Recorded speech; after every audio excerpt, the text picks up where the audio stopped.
আমার বড় ভাই ইউরোপ যাওয়ার জন্য উঠে পড়ে লেগেছে আমার চাচা চাচির ইন্ধনে। আমার বোনটা থ্যালাসেমিয়া রোগে আক্রান্ত। আমার বাবা আত্মহত্যা করে মৃত্যুবরণ করেন। তার পূর্বে আমার মা প্রায় সময় রাতে স্বপ্ন দেখতেন আমার বাবা আত্মহত্যা করে মৃত্যুবরণ করেন। বাড়ির রাইজার থেকে গ্যাস নিয়ে 4-5 বছর ধরে চা বিক্রি করতেছি। তাহলে কি আমার টাকা হালাল হবে নাকি হারাম?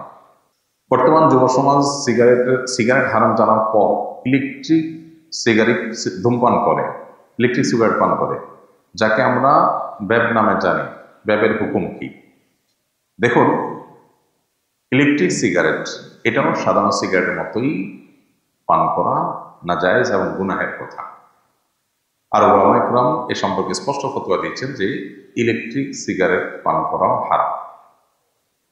ইলেকট্রিক সিগারেট বের হয়েছে আমরা জানি, আজকাল অনেকে পান করেন, এই ধূমপান করেন।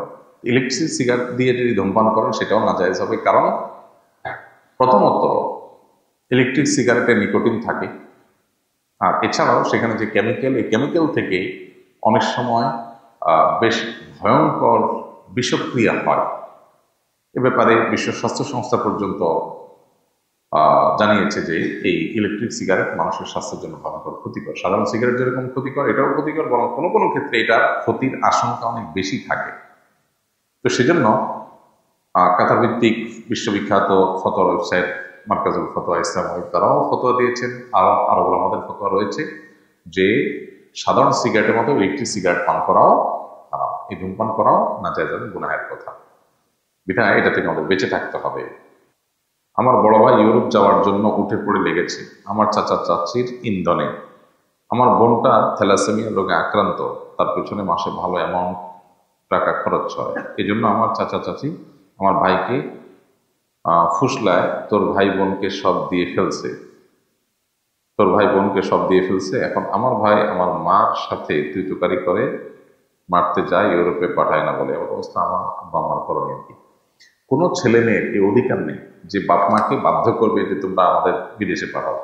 ছেলে মেয়ে নিজস্ব চেষ্টায় কোথাও যেতে পারলে যাবে। আর ইউরোপ আমেরিকাতে যেখানে গিয়ে তার ইমান ধরে রাখার সম্ভাবনা কম থাকে, সেখানে তার যাওয়াই যায় না এবং তার পাঠানো যায় না এরকম ব্যক্তির জন্য।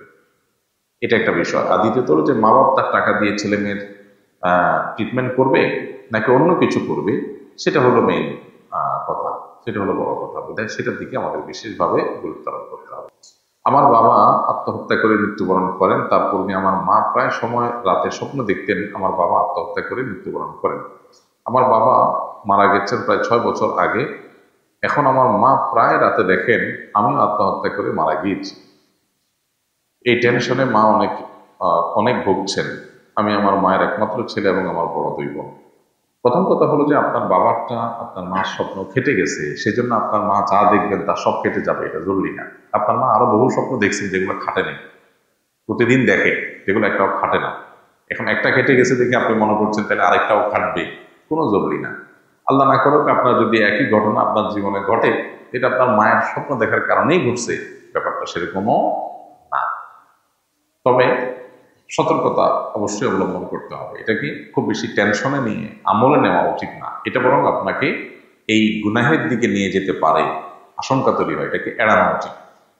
বুঝতে পেরেছেন? এবং অনেক সময় শয়তান এগুলো আমাদের মধ্যে শয়তানের সৃষ্টি করে, বিধায় এটাকে আপনি এড়াবেন। এবং এটার কারণে কোনো অতিরিক্ত টেনশন করা, এটা বরং ইমানের পরিপন্থী। আপনি নিজে কোরআন হাদিস চর্চা করবেন, আল্লাহর ভয় অন্তরে লালন করবেন। কোনো মুত্তাকি, কোনো মুসলমান কখনো আত্মহত্যা করতে পারবে না। আপনি এটা হারাম, সেটা ভয়াবহ সম্পর্ক জানবেন, এই সম্পর্কে কোরআন হাদিসের আলোচনাগুলো শুনবেন, ইনশাআল্লাহ আল্লাহ আপনাকে সতর্ক থাকার তৌফিক দিবেন। বাড়ির রাইজার থেকে গ্যাস নিয়ে 4-5 বছর ধরে চা বিক্রি করতেছি।